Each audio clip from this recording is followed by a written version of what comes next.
This episode is about formula feeding, and I so wish we would have had this information when we had to choose formula for our daughters.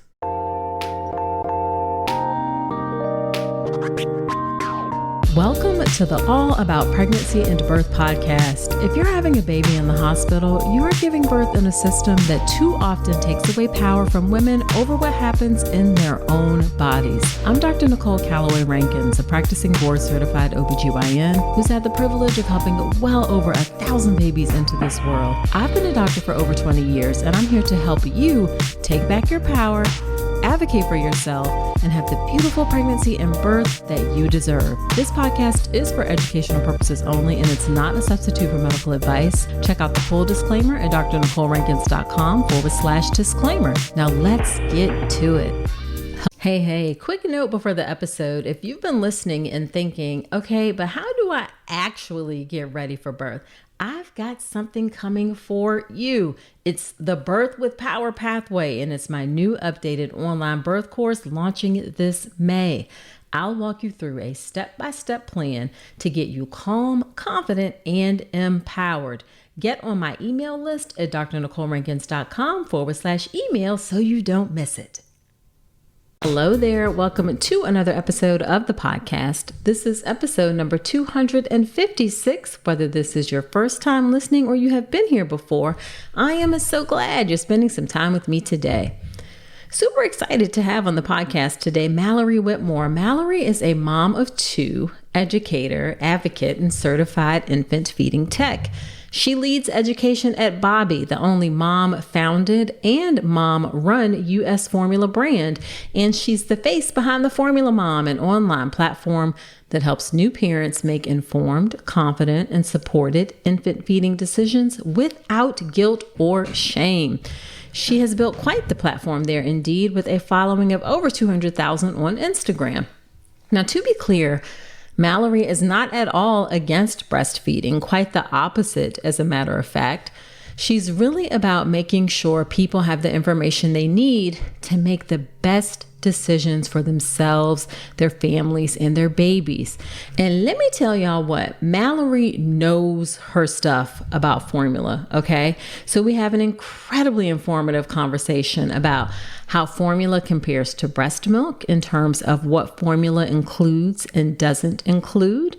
We talk about things that parents should know when they are looking for a formula. What are the differences between the types of formula, routine, gentle, hypoallergenic? What are signs that a formula is not working for your baby and how long you should give it before you switch to a different formula? How to approach formula if you're using it in addition to breast milk, and then some misconceptions that people have about formula. Again, great information. You are going to learn so much in this episode. Now, if you're listening to this episode on the day the episode is released, that's Tuesday, April 30th, then do come join me this evening at 7 p.m. Eastern Standard Time to learn how to make a birth plan the right way. I am doing this free live class in order to teach you how to make a birth plan the right way, and the right way means that it actually works to help you have the birth that you want. And at the end of the class, I am sticking around to do 30 minutes of office hours Q&A where I will answer all of your questions about pregnancy and birth, or at least as many as I can get to. Now, don't worry if you are hearing this and it's past Tuesday, April 30th. You can sign up for the class at drnicolerankins.com/birth plan. But don't worry if you missed it and it is past April 30th when you are hearing this. I will be doing the class live again in the future, and you can join my email list at drnicolerankins.com/email in order to get notified when that next live class will happen. Okay, let's get into the conversation with the Formula Mom, Mallory Whitmore.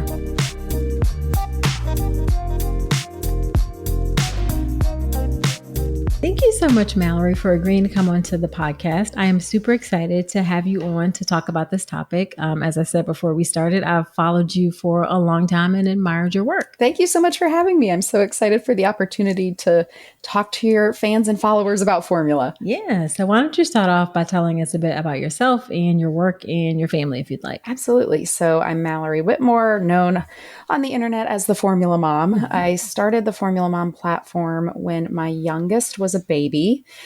After thinking about it for several years, we formula fed with our first. She's almost 8, which is hard to believe. And I just remember feeling like I had taken the breastfeeding class. I had read the books. I knew where to go for support with lactation. There were so many resources on the internet and forums and Instagram. And then when we started formula feeding, I couldn't find anything out there that felt like it was research-based and supportive and educational.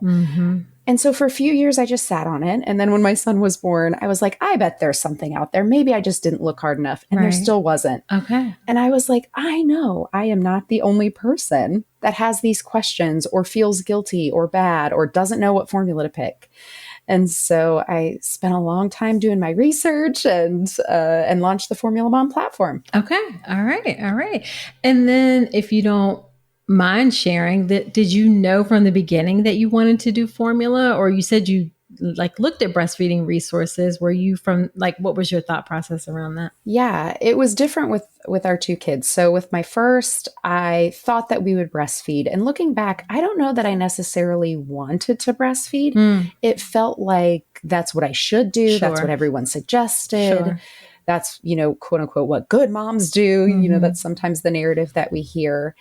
And then for a variety of reasons, she was preterm and I had undiagnosed gestational diabetes and my milk supply was really delayed. And there was just a lot of factors that made our breastfeeding journey really difficult. Okay. And so then we switched to exclusive pumping, which for me personally was the worst of all the options.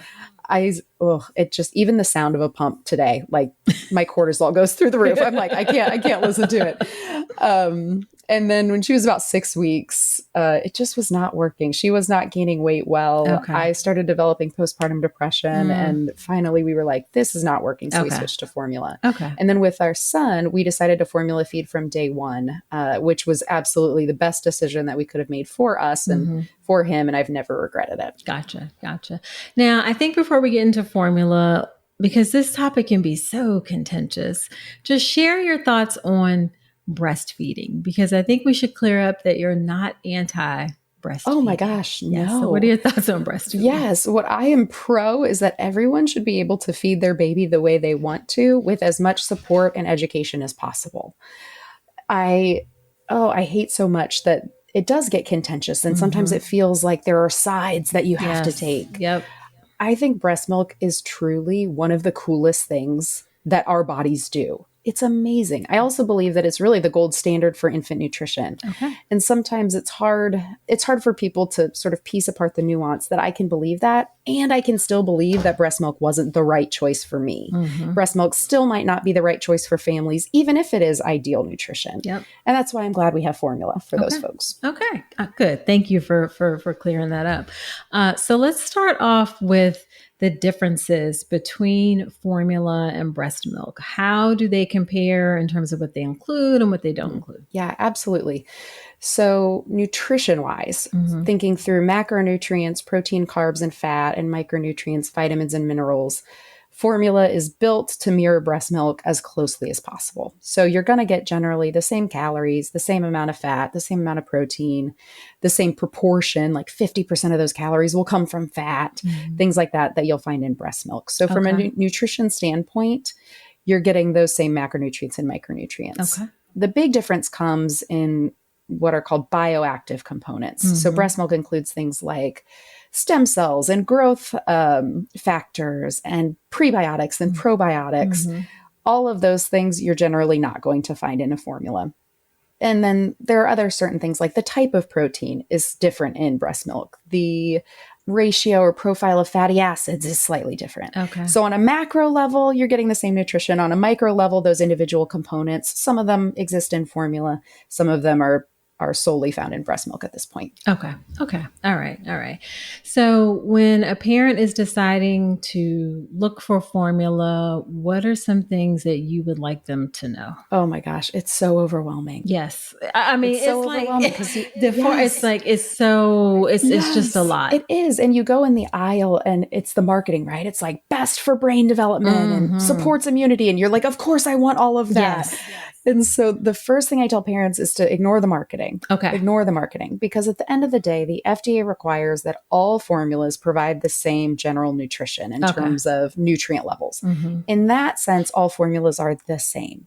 You're going to get appropriate nutrition that is clinically shown to support healthy development and growth, no matter what formula you choose. Gotcha. Because formula is highly regulated, correct? Oh my gosh. Yes. It's the single most highly regulated food item that you can buy. Okay. So very highly regulated. So first thing, ignore the marketing. Okay. Second thing, you can basically ignore the nutrition facts, because the FDA regulates that all of them include the same general nutrition.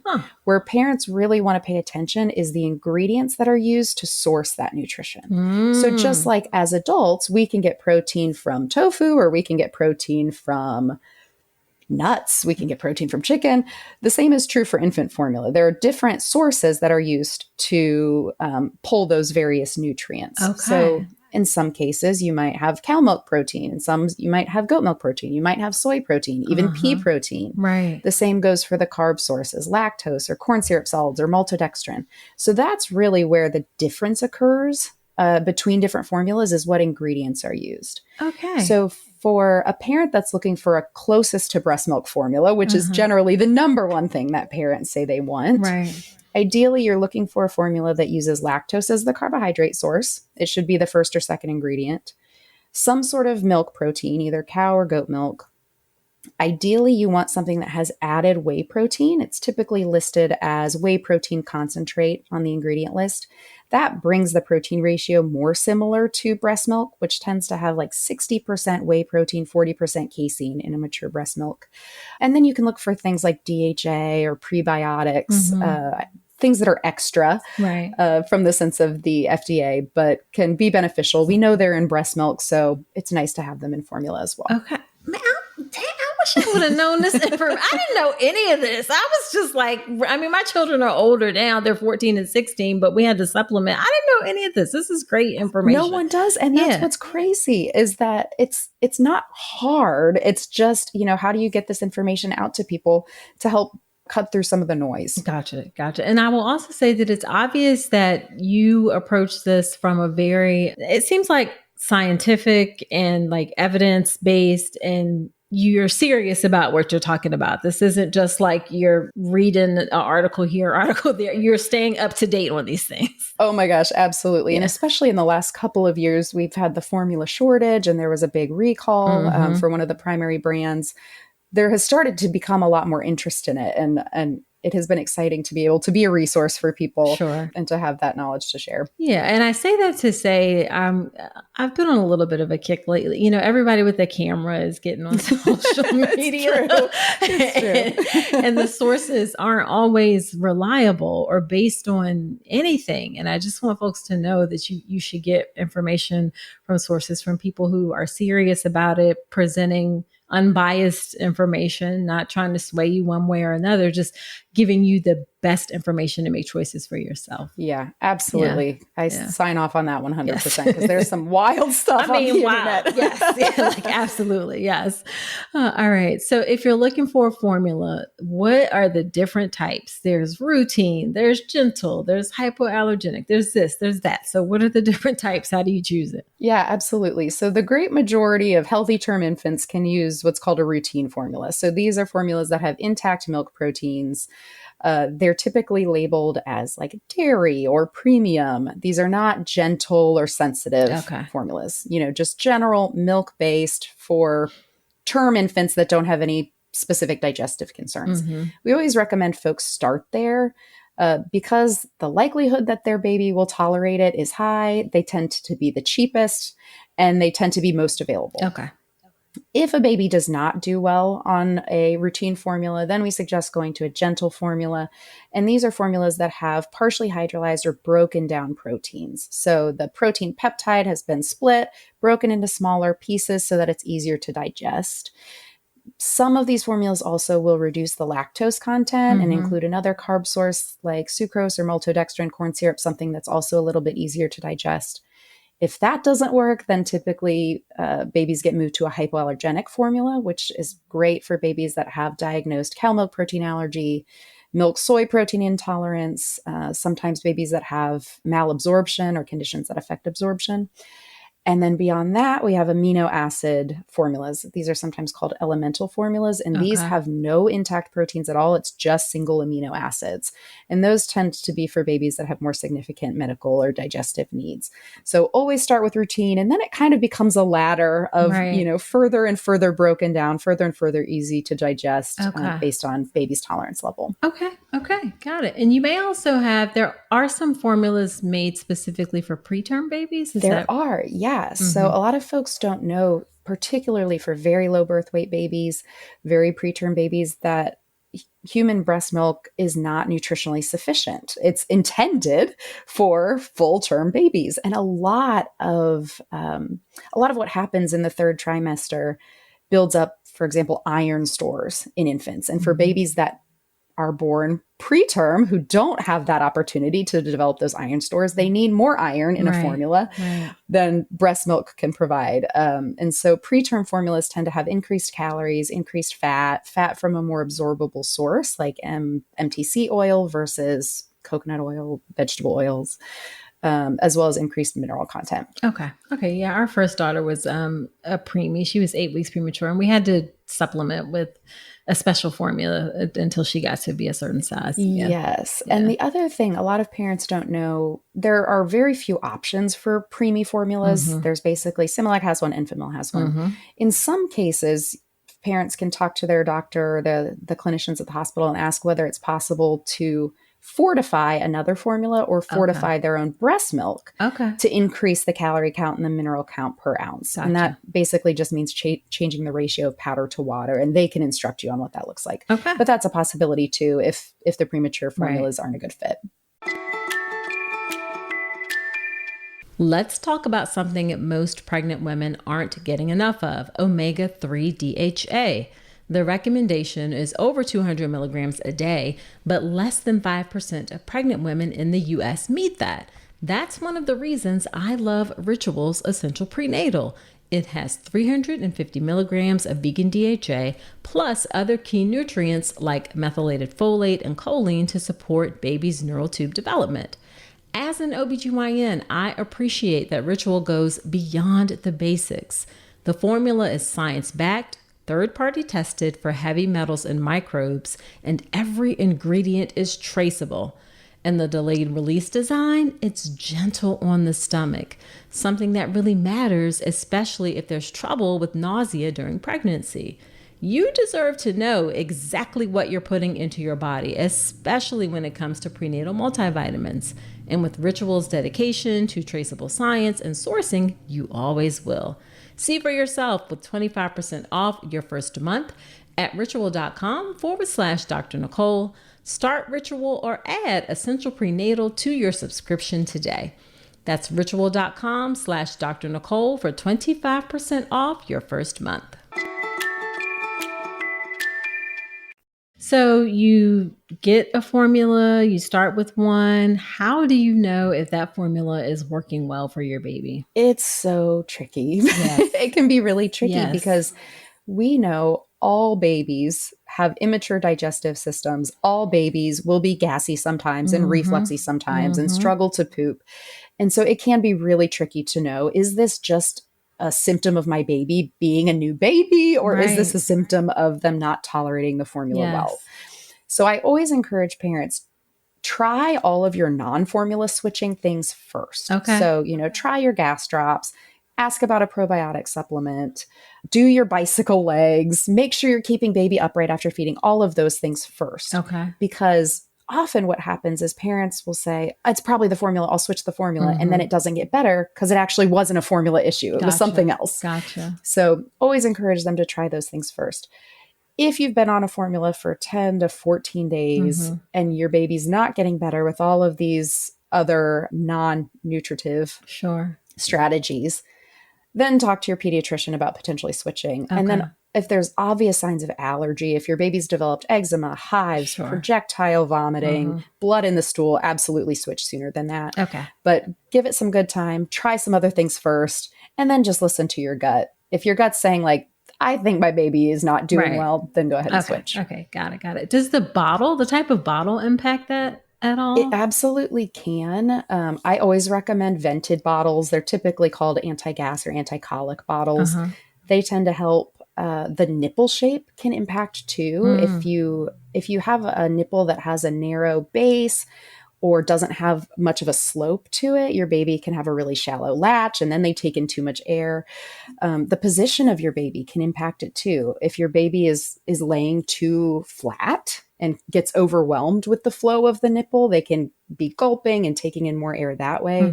So yeah, there's a variety of factors. It's not always the formula, which is sometimes sad because it feels easy to be like, well, I'll switch the formula and it'll get better. Right. But sometimes that doesn't help as much as we wish it would. Gotcha. Yeah. And it can be challenging. I feel like for my second daughter, we had to go through like 2 or 3 different formulas. So do you recommend like, I'm guessing don't buy the case first. To start with. Like no, because you can't return it. It's a safety issue, so they won't let you return it. So yeah, get a week's worth, maybe 2 weeks, no more than that, until you feel confident that the formula is working for your baby. Yeah. Okay. All right. So do you approach formula differently if you're using it in addition to breast milk? And if so, how does that change, or how do you make that work? That's a great question. So we call this combination feeding or supplementing, basically just offering both breast milk and formula for your baby's nutrition. A few things to note here. The first is that the food safety rules, how you prep and store formula, is different from breast milk. Oh, can you go through that, please? Yes, absolutely. So breast milk, you can freeze, formula you can't. Breast milk can stay out at room temperature. Gosh, I think for 4 hours, maybe longer. Formula can only stay out at room temperature for 2 hours.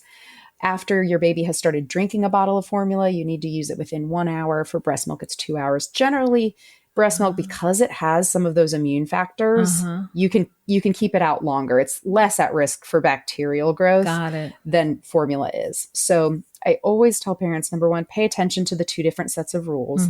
And because of those 2 different sets of rules, parents tend to prefer to offer a formula bottle separate from either a nursing session or a breast milk bottle. Because if you combine the formula and breast milk, you have to follow the formula safety rules. Got it. So you are at higher likelihood of having to throw away or dump excess breast milk, which of course nobody wants to do because it's it's liquid gold. So but outside of that, I always tell parents it can look like whatever you want it to look like.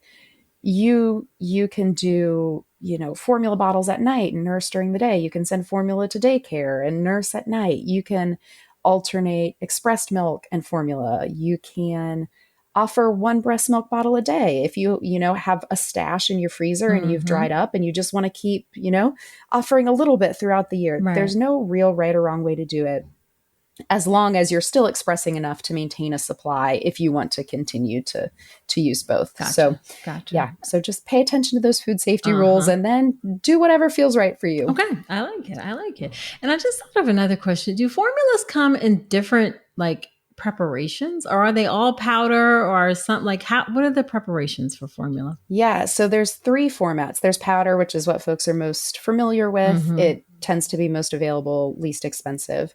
There's liquid ready to feed, which you just open it up and pour it and it's good to go. You don't mix it with anything. Okay. And then there's liquid concentrate, which you tend to mix at a 50-50 ratio with water. Okay. That we aren't seeing much of anymore. Okay. It's harder to find. So generally folks use either the powder or the liquid ready to feed. The ready to feed is convenient, but it's more expensive. Gotcha. Okay. All right. And then are there any things about mixing up or making formula that you need to be aware of in terms of the water or the set, like that kind of thing? Yes. Oh my gosh, yes. Biggest one, wash your hands before you touch anything. Before you touch the powder, the scoop, the nipple, the bottle, wash your hands. There's been a lot of conversation in the last couple of years about bacteria in formula, and I always encourage parents, the likelihood that you're going to get a can of formula that has bacteria in it is very, very low. The likelihood that you can introduce bacteria from your kitchen is significantly higher. So always wash your hands. Always wash your hands first. And then after that, you always want to add the water to the bottle first. If you add the powder first, it displaces some of the water. You tend to get a powder to water ratio that's not accurate. So always add the water first. And then the question becomes, as you mentioned, what sort of water to use? And this is a contentious topic on the internet. And you'll hear different things from different sort of governing bodies too. So the AAP will say one thing. They typically say for most term non-immunocompromised babies, room temperature tap water is fine to use as long as, you know, your tap water is safe to drink. The World Health Organization and the CDC, who advise globally where safe water supply is not as common, will say you use bottled water, always boil your water. So I encourage parents, talk to their pediatrician. Their baby, there might be context around their baby's health that will inform what their pediatrician recommends. If parents want to sort of go the safe, easy route, I recommend just gallons of distilled or purified water from the grocery store. It doesn't need to be nursery water or baby water, just like your Walmart or Target brand distilled water in a jug. God, this is all great information. And do you mind sharing a little bit about what happened with that big formula recall and what, because that was kind of a disaster. It very much was. Yes. It really was. Yeah. So a lot of parents don't know that two companies control 80 to 90% of the US formula market. Abbott, which is the parent company of Similac, and then Mead Johnson Reckitt, which is the parent company for Enfamil.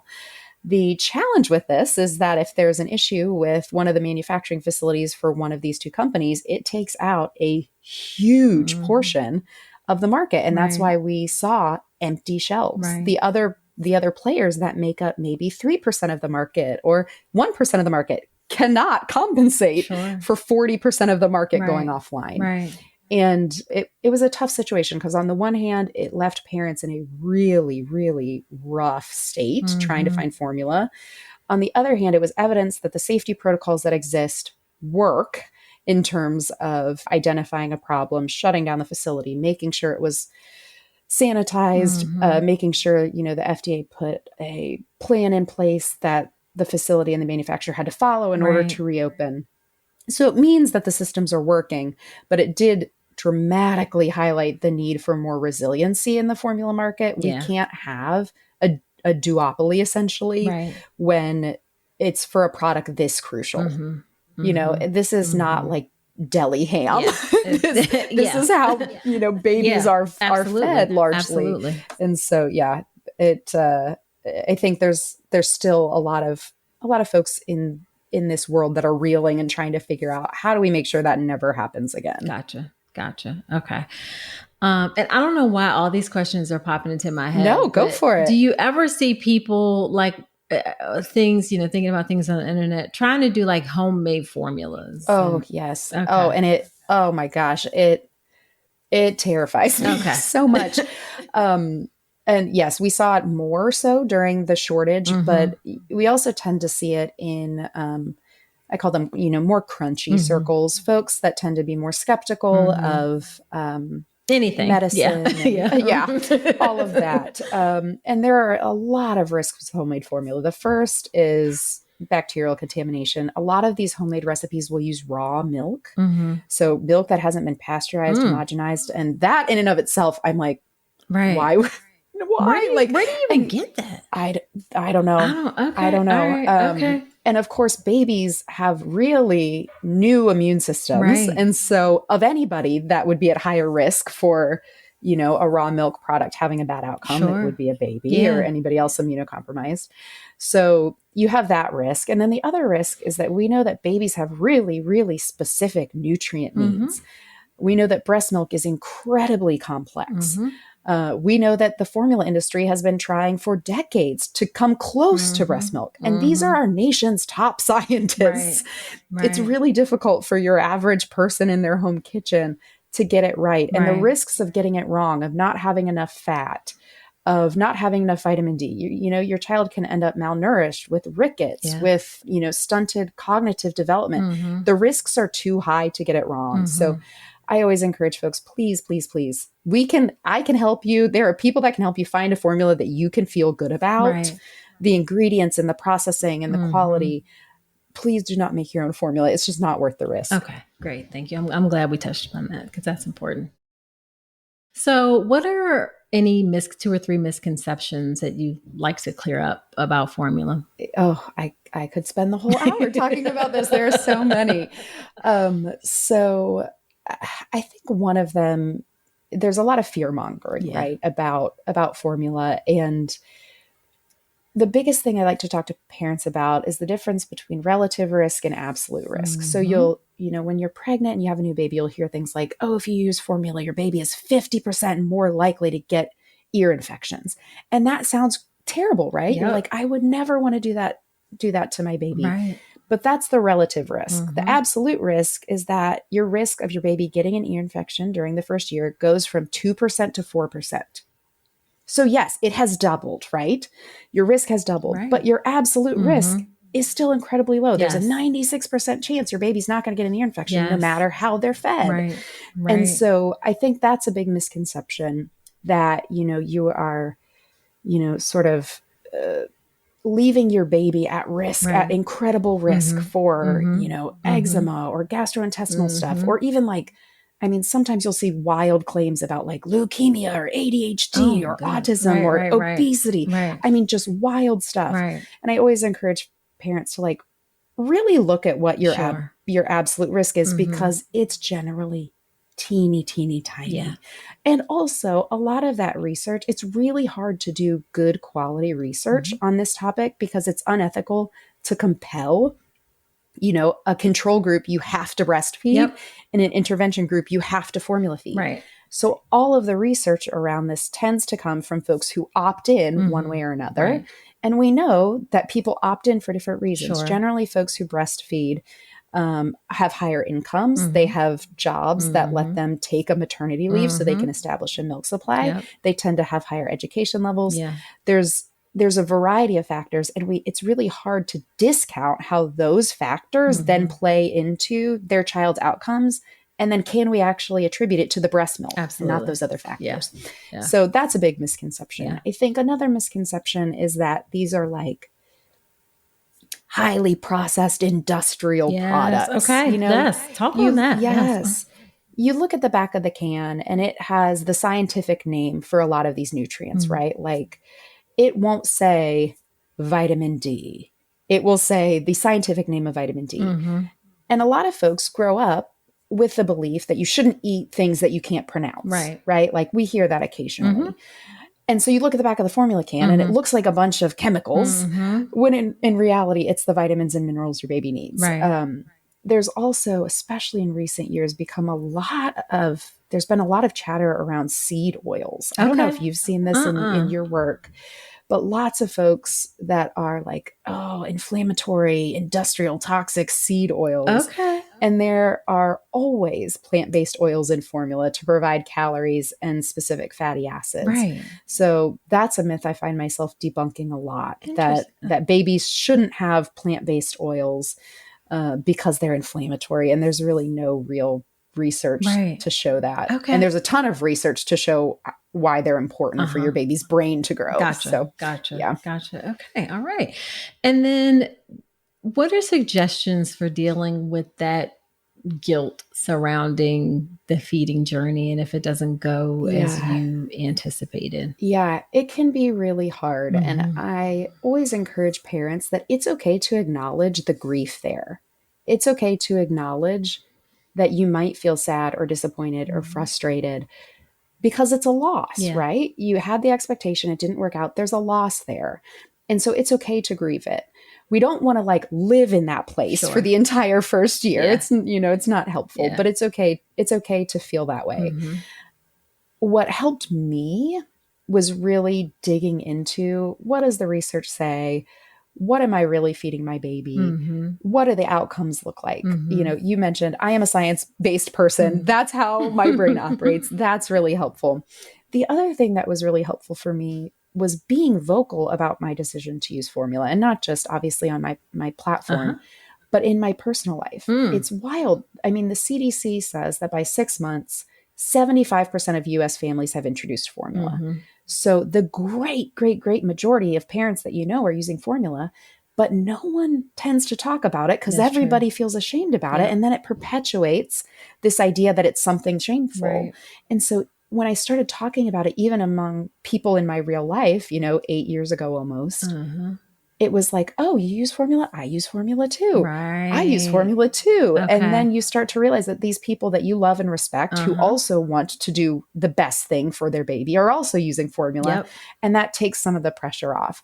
So those are my 2 suggestions. Like, dig into the research, talk to people, and then also give it time. Once you start to see that your baby is developing appropriately, they are gaining weight, they are meeting milestones, they are happy and healthy, then, you realize that this was a perfectly valid and fine choice, and it's allowing them to thrive. And then that helps to reduce some of that guilt as well. Yeah, definitely. And you also may feel some element of like failure, like your body failed you in some kind of way. I know I definitely sort of felt that way because I just wasn't making enough milk. And even though my children are now 14 and 16, and both straight A students who are like a year ahead in school and incredibly smart, kind, wonderful human beings, I still feel like, oh, I wish I could have breastfed. So I say all that to say, you still may feel like some feelings, but don't, as Mallory mentioned, don't let it fester. Don't stay in that space. Yeah. And it's totally normal to feel that way. And to that, I always encourage parents to think about the other ways that our bodies don't work as quote unquote they should. So I'm wearing glasses right now. If you're listening to this online, I have contacts. There we go. Yes. I do not feel any sense of moral failure that my eyes don't work the way they should. Like, that does not say anything about me. Yes. Same thing. I had gestational diabetes. My pancreas not working does not say anything about my ability to be a good mother. Our bodies just sometimes don't do what we think they're supposed to do. And that's okay. It doesn't have to mean anything about us. Right. I love that. That's an excellent point. Okay. So then as we wrap up, I ask all of my guests these questions. What's the most frustrating part of your work? Oh, gosh. The most frustrating part, 2 things. The first is the misinformation that you mentioned. And that's internet wide. It's just hard to be out there and really trying to help people and having to combat the wildest stuff. I mean, just like, why are we even talking? Believe, and that harms parents and families. Right. That's hard. And then the other thing, I think for me specifically, it's frustrating that this has become such a contentious topic and that we can't all just support each other.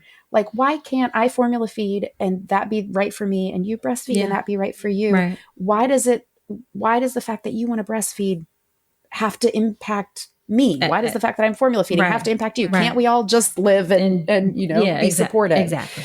Yeah, that's really hard. I don't want it to feel like as much of a, sometimes it feels like the feeding wars, like as much of a contentious topic as it does. Gotcha. And then on the flip side, what's the most rewarding part of your work? Hearing from parents, they'll come into my DMs or they'll send me an email, and hearing their stories, hearing the ways that formula has allowed them to feel like they're themselves again, or connect with their baby better, or get on the medication that they need to take, or go back to work and finish their residency or whatever, whatever it is. Yeah. That's definitely the most rewarding, hearing from parents who had been in a place where they were frustrated or confused or overwhelmed or upset, and now, feeling confident and happy and empowered with their baby's feeding journey. Absolutely. So then what's your favorite piece of advice that you like to give to expectant moms or expectant families? Don't wait until you are sleep deprived and hormonal and recovering from a major medical event to think about what you might do with formula. That was my experience, right? Like, standing in the grocery aisle at 9 p.m. with a crying baby, barely able to walk, trying to figure out what formula to use. Right. Nobody makes the best decisions in that state. Nobody. So yeah. spend some time thinking about formula. You don't even need to buy it. There are some people that I'll talk to and they'll say, I know if I have it on the shelf, then I might use it and I really don't want to use it. You don't even have to buy it, but just think through, what's important to you in a formula. What sort of ingredients might you want to use or avoid? Would you like something organic? Are there certain cultural or religious preferences that may impact what you would or would not use? Sure. Just spend a little bit of time thinking about it, because that will at least narrow down your list. And then if you do need formula, you're not overwhelmed with the 50 products on the market. Gotcha. So just spend some time researching, have an idea of, if that ends up being your journey, where you might want to start. Gotcha. And I know you have tons of resources to help people with things like that. So where can people find you? Yes. So I'm on Instagram and TikTok, Facebook, and Twitter at The Formula Mom. And then also at milkdrunk.com, milk-drunk.com is where my blog lives. Okay. All right. And we will link that in the show notes. Thank you so much for agreeing to come onto the podcast. This is very, very helpful information. I'm so glad. I love to talk about it, and I love the opportunity to share with more people. So I really appreciate the opportunity.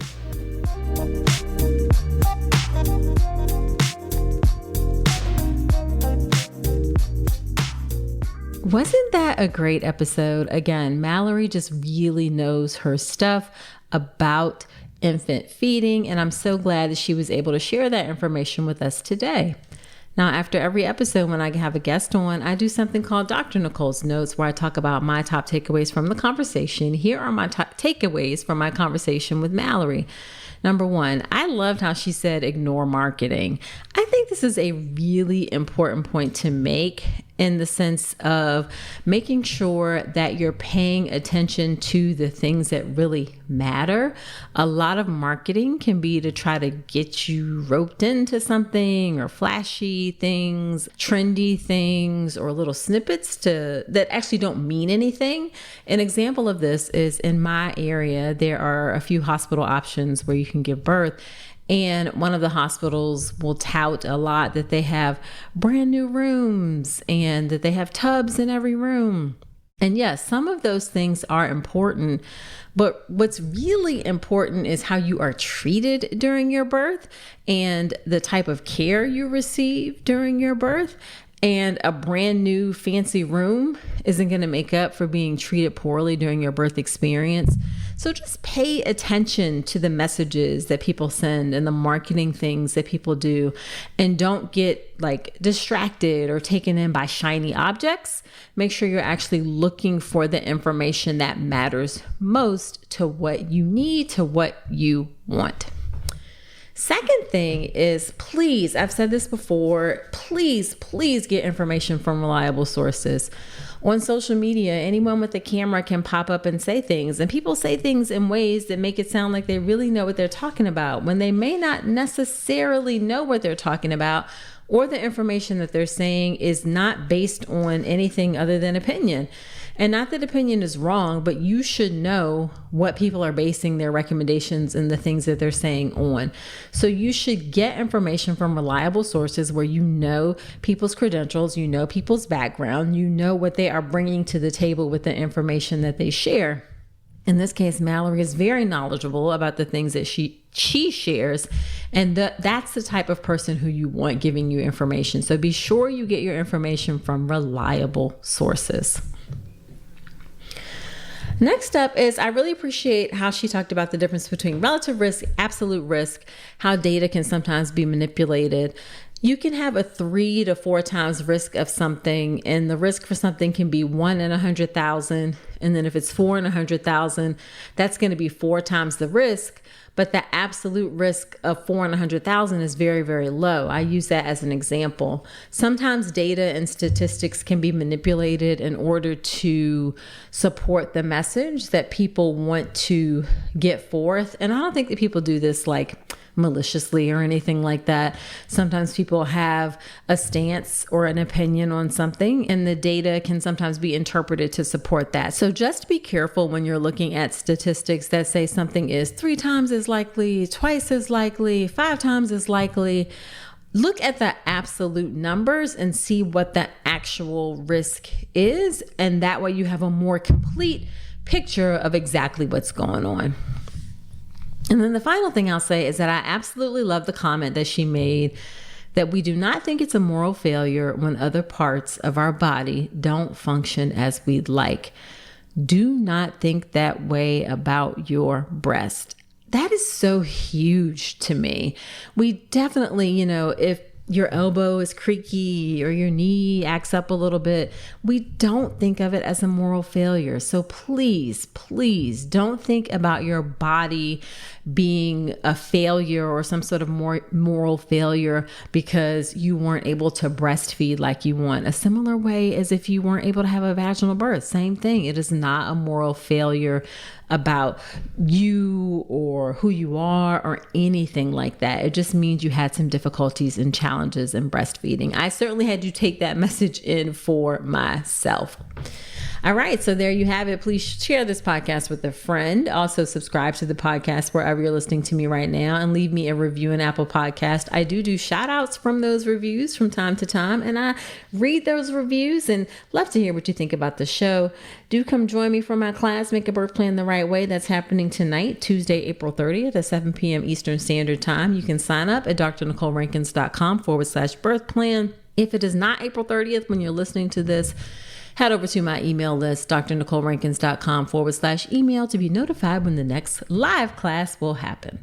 So that's it for this episode. Do come on back next week and remember that you deserve a beautiful pregnancy and birth.